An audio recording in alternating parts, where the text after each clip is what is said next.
বাংলাদেশে ছাতা একটা খুবই রহস্যময় জিনিস। আপনি যখন ছাতা নিয়ে বের হবেন, সেই দিন বৃষ্টি হবে না। আর যেই দিন ছাতা নিয়ে বের হবেন না, সেই দিন দেখবেন আকাশ ফুটো হয়ে বৃষ্টি নামা শুরু হয়ে গেছে। যেন আজকেই সুযোগ, আজকে আপনাকে ভিজাতেই হবে।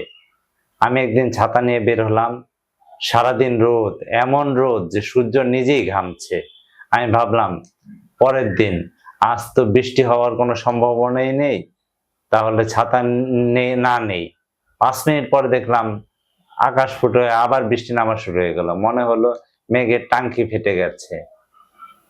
বাংলাদেশে ছাতা কিনলে একটা সমস্যা তৈরি হয়, কারণ ছাতাটা আর বেশি দিন টিকে না। অফিসে রেখে আসলাম, মসজিদে রেখে আসলাম, বন্ধুর বাসায় রেখে আসলাম, শেষে কিনা হাত খালি, ছাতা নাই। অন্য আরেকটা কারো যে হাতায় নেবো সেই দক্ষতাও নাই। সব ছাতা জলাঞ্জলি। তবে বাসায় একটা ছাতা থাকে, 1900 কোটকোটি সালের ছাতা। সেই ছাতাটা আর ব্যবহার করার মতো না, ভাঙাচোরা। যেন আজীবন ধরে ও অপেক্ষায় ছিল যে একবার সার্ভিস দিয়ে রিটায়ারমেন্টে যাবে। হঠাৎ ছাতা নিয়ে যাচ্ছিলাম, ভাঙা ছাতা, দেখলাম বাতাস আসলো আর উল্টে গেল, যেন সবার মাঝে আমি একজন প্যারাশুটম্যান। মজার বিষয় হলো বৃষ্টি নামলে সবাই আবহাওয়াবিদ হয়ে যায়।